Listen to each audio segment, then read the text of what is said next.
Trichy மோரை city பகுதியில் நடைபெற்ற talk ஷோவில் நாய்கள் செய்த சுட்டித்தனம் பார்வையாளர்களை வெகுவாக கவர்ந்தது. இதுகுறித்து விரிவான தகவல்களை எமது செய்தியாளர் பக்ருதீன் வழங்க நாம் கேட்கலாம். வணக்கம் பக்ருதீன், இந்த டாக் ஷோல எவ்வளவு வகையிலான நாய்கள் பங்கேற்றது? கூடுதல் விவரங்கள். வீட்டில் வளர்க்கும் செல்ல பிராணிகளுக்கு கண்காட்சி என்றாலே குசிதான். அதுவும் நாம் வளர்க்கக்கூடிய செல்லப்பிராணியான நாய் வகைகள் கண்காட்சி என்பது திருச்சி பகுதியில் உள்ள மொராய்சிட்டி பகுதியில் இன்று நடைபெற்று வருகிறது. இந்த கண்காட்சியில் 100க்கும் மேற்பட்ட நாய் வகைகள் இங்கு வருகை தந்திருந்தாலும் நமது பாரம்பரிய சிப்பிப்பாறை உள்ளிட்ட நாய்களும் இந்த பகுதியில் இடம்பெற்றிருக்கிறது.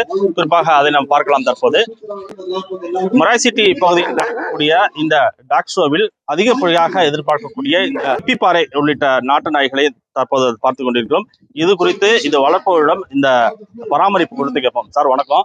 இந்த சிப்பிப்பாறை வகையான டாக் இன்னைக்கு இந்த நாய் கண்காட்சியில கொண்டு வந்திருக்கீங்க.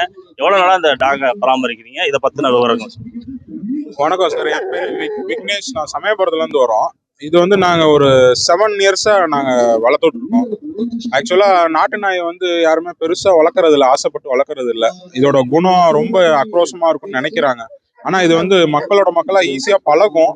இன்னொன்னு, நம்ம கார்டிங்க்கு வேட்டைக்குலாம் இது ஃபர்ஸ்ட் யூஸ் பண்ணிட்டு இருந்தாங்க. இப்போ வேட்டையை கவர்மெண்ட் தடை பண்ணிட்டனால கார்டிங்க்கு பெஸ்ட் டாக். ஓனருக்கு ஒரு டாக் பயங்கரமா கட்டுப்படும். அவங்கள ஓனருக்காக உயிரே கொடுக்கும்னு சொல்லுவாங்க சில பேர்.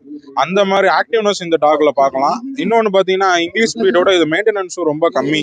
ஆனா இது மக்கள்கிட்ட இன்னும் ரீச் ஆகல. அதனால நம்மள மாதிரி ஆட்கள் இந்த நாயை டாக் ஷோ கூட்டு வரனால அவங்க 4 பேர் பார்த்து இந்த டாக் ஷோ நாட்டு நாய்களை வளர்ப்பாங்கிற ஆசைக்காக நாங்க கூட்டு வந்திருக்கோம். லாஸ்ட் இயர் நாட்டு நாய் கேட்டகரியில நாங்க பிரைஸ் வின் பண்ணியிருக்கோம். ஸோ மக்கள் எல்லாருமே நாட்டு நாயை ஆர்வமா வளர்க்கணும். இந்தியன் பிரீட்ஸை வளர்க்க நிறைய பேர் இருக்காங்க, நாட்டு நாயை வளர்க்க நம்ம தான் இருக்கோம். ஸோ தமிழ்நாட்டு மக்கள் நாட்டு நாய் மேல ஒரு ஆர்வம் வச்சு எல்லாரும் நாட்டு நாயை வளர்க்கணும்னு ஆசைப்படுறோம். அதே சமயத்துல இப்ப தடுப்பூசிகள் எல்லாம் போடப்படுது ரேபிஸ் குறைக்கிறதுக்காண்டி. இப்ப இந்த மாதிரி நாய்களுக்கு எந்த மாதிரியான தடுப்பூசிகள் இல்ல எல்லாத்துக்கும் ஒரே மாதிரியா போடுறாங்களா, எப்படி?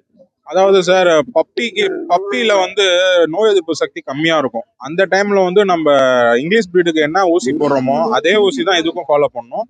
பிளஸ் இயர்லி ஒன்ஸ் இதுக்கு ஊசி போட்டா போதும். ஏன்னா இதோட இம்யூனிட்டி பவர் கூட.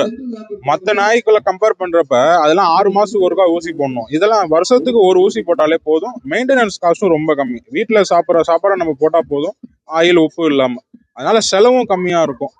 செல்ல பிராணிகள் வளர்ப்பு என்பது தனி ஆர்வமாக இருந்தாலும் நாட்டு நாய் வகைகள் அதே போன்ற உயர் ரக வகைகளை வளர்ப்பது பெருமைக்குரிய விஷயமா இருந்தாலும் அதிக அளவு பொதுமக்கள் மற்றும் மருத்துவர்களின் கருத்து என்பது வளர்க்கக்கூடிய செல்ல பிராணிகளை உரிய பராமரிப்பு செய்து அதை கைவிடாமல் தொடர்ந்து அதை பாதுகாப்பு வளர்த்து வந்தாலே நன்மை என்பது அனைவரும் கருத்தாக இருக்கிறது. மாலை முரசு செய்திகளுக்காக திருச்சியிலிருந்து செய்தியாளர் பக்ருதீன்.